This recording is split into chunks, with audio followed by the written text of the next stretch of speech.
UPI को 2016 में public के लिए ऑफिशियली लॉन्च कर दिया गया था और देखते ही देखते पूरा भारत आज यूपीआई यूज कर रहा है। सिर्फ भारत में ही नहीं बल्कि दूसरे ममालिक ने भी यूपीआई में अपना इंटरेस्ट शो किया है।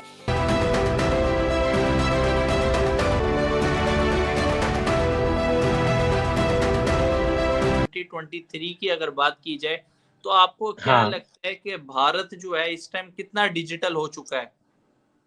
करीब करीब मेरे हिसाब से तो अबोव 90%। ये वाकई में अगर देखा जाए तो बहुत ही अच्छा ना, किसी भी कंट्री के लिए अगर वो खुद ही डेवलप करते हैं कोई भी एप्लीकेशन, कोई भी प्लेटफॉर्म, वो अपनी आवाम के लिए लेके आते हैं और आवाम भी अच्छा रिएक्शन देती है, तो ये बहुत ही अच्छा होता है। सही है। नमस्कार दोस्तों, आप सभी दर्शकों का हमारे YouTube चैनल हिंदुस्तान जिंदाबाद में स्वागत है। दोस्तों, जैसा कि आप सभी जानते हैं कि यूपीआई भारतीय राष्ट्रीय भुगतान एवं भारतीय रिजर्व बैंक द्वारा 11 अप्रैल 2016 को प्रारंभ किया गया था। यह ऑनलाइन भुगतान की एक नई प्रणाली है जो अंतर बैंक लेन देन को सुविधाजनक बनाती है। इसे भारतीय रिजर्व बैंक द्वारा नियंत्रित किया जाता है और मोबाइल प्लेटफार्म पर दो बैंकों के बीच तुरंत धनराशि स्थानांतरित करने का कार्य करता है। तो चलिए दोस्तों, वीडियो की तरफ चलते हैं और देखते हैं वीडियो में आगे। तो इंडिया काफ़ी आगे निकल चुकी है टेक्नोलॉजी के हिसाब से, क्योंकि उन्होंने काम किया है, उन पे उन्होंने यूज़ किया है। अब आप देख रहे हैं कि पहले इंडिया में इंटरनेट फ्री हुआ करता था, लोगों को 2 GB फ्री में इंटरनेट दिया करता था और यहाँ पे जब 200 के भी स्पीड आती थी, जबकि दुनिया में 5G भी लॉन्च हो चुकी है। तो ट्रांजेक्शन के हिसाब से इंडिया बहुत आगे निकल गई। ऐसी अब जो छोटे छोटे शॉपकीपर्स हो गए वो भी यूज़ कर रहे हैं और ठेले वाले भी आप हो गए इंडिया में, वो भी वही ऐप्स यूज़ किसान में जो। अगर हम इस इंडिया की यूपीआई ऐप के बारे में बात करें तो इससे इंडिया की इकोनॉमी को कितना बूस्ट मिला है? बहुत ज़्यादा बूस्ट मिला है इकोनॉमी को, क्योंकि जैसे ही आप ऑनलाइन ट्रांजैक्शन करते हैं तो आपके इकोनॉमी को बहुत बूस्ट मिलता है। बाहर से भी अगर ट्रांजैक्शन वगैरह आ रही है वो भी ज़ाहिर बात है बूस्ट मिलती है। तो डिजिटलाइज करना एक बहुत अच्छी बात है, क्योंकि डिजिटल अब तो आगे क्रिप्टो करेंसी भी आ रही है, वो भी तो ऑनलाइन ही ट्रांजैक्शन सिस्टम है ना। अगर आप क्रेडिट कार्ड ये मसले सॉल्व नहीं कर सकते तो आगे आप डिजिटलाइज क्रिप्टो करेंसी में कैसे जा सकते?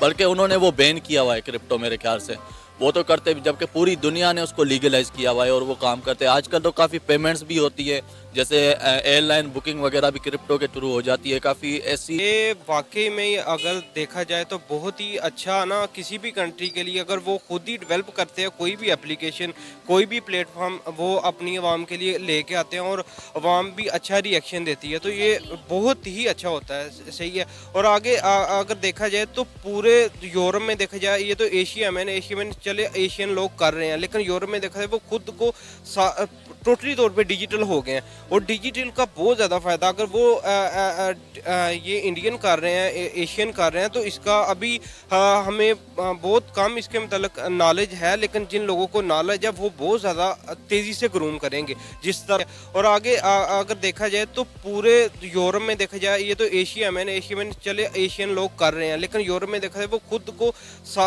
टोटली तौर पे डिजिटल हो गए हैं और डिजिटल का बहुत ज़्यादा फ़ायदा अगर वो ये इंडियन कर रहे हैं, एशियन कर रहे हैं, तो इसका अभी हमें बहुत कम इसके मतलब नॉलेज है, लेकिन जिन लोगों को नॉलेज है वो बहुत ज़्यादा तेज़ी से ग्रूम करेंगे जिस तरह। ये बहुत ही अच्छी उनकी बात है कि अगर उन्होंने ये किया और अगर उन्हें बहुत अच्छा रिस्पॉन्स मिला।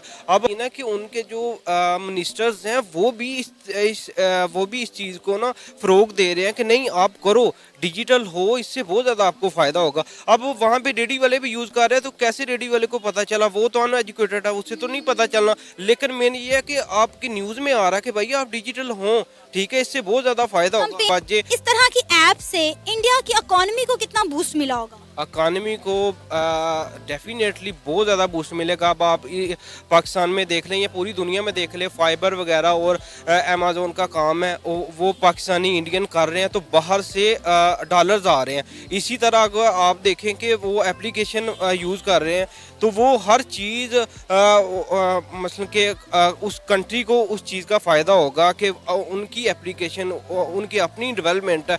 अब देखें को गूगल का CEO भी वो टेक्नोलॉजी की बात की जाए तो इंडिया बहुत ज़्यादा पाकिस्तान से आ गया। बहुत 2023 की अगर बात की जाए तो आपको क्या लगता है कि भारत जो है इस टाइम कितना डिजिटल हो चुका है?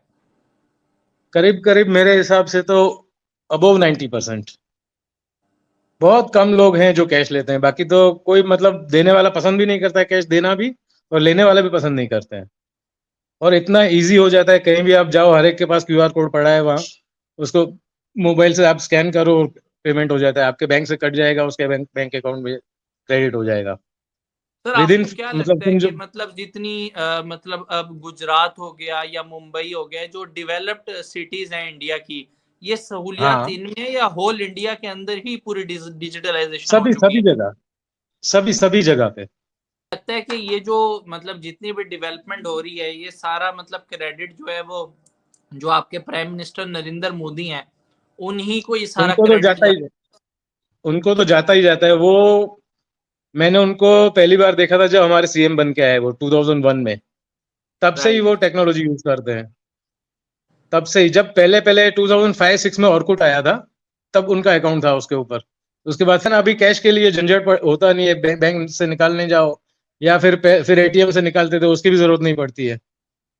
और कंट्री के लिए ये अच्छा है कि जो पहले 2 नंबर होता था, जो पैरेलल इकोनॉमी चलती थी, वो अभी उस हिसाब से कम हो रही है, बहुत कम हो गई समझो। तो पहले लोग कैश लेते थे, भाई कैश ऐसे खर्च कर देंगे, अभी कोई लेता भी नहीं है और कोई देता भी नहीं है, तो उस हिसाब से सब 1 नंबर हो गया। सब जो सब अब जो इससे पेमेंट करते हैं तो बैंक से कटेगा, तो बैंक का आपको दिखाना भी पड़ेगा फिर अपनी बुक्स में। तो ये चीप मतलब समझो यहाँ करीब करीब 2900 रुपए, 2900 INR, मतलब यहाँ के 2900 रुपए में पूरे साल का unlimited calling through out India, landline और मोबाइल, और 2 GB per day, per day? इतना नेट मिलता है पर डे, 2 GB। पूरे तो 365 मतलब डेज? हाँ, 365 डेज के लिए पर डे 2 GB और अनलिमिटेड कॉलिंग थ्रू आउट अब 360। मेरा नहीं ख्याल हाँ, किसी एक ने भी जो है वो प्राइम मिनिस्टर नरेंद्र मोदी के ऊपर मतलब कोई मतलब नेगेटिव बात की हो, या किसी ने ऐसा कहा हो कि वो मौजूदा टाइम के अंदर भारत के लिए एक अच्छे लीडर नहीं है। चाहे वो नहीं नहीं मुस्लिम नहीं हो, नॉन मुस्लिम हो, कोई भी हो, वो हाँ यही कहते हैं कि नरेंद्र मोदी जो है वो भारत को बहुत ज्यादा ऊपर लेके गए हैं, बहुत तरक्की, और भारत का ये आज जितना भी भारत का नाम है, ये नाम बनाने में नरेंद्र मोदी साहब का बहुत बड़ा अमल दखल है।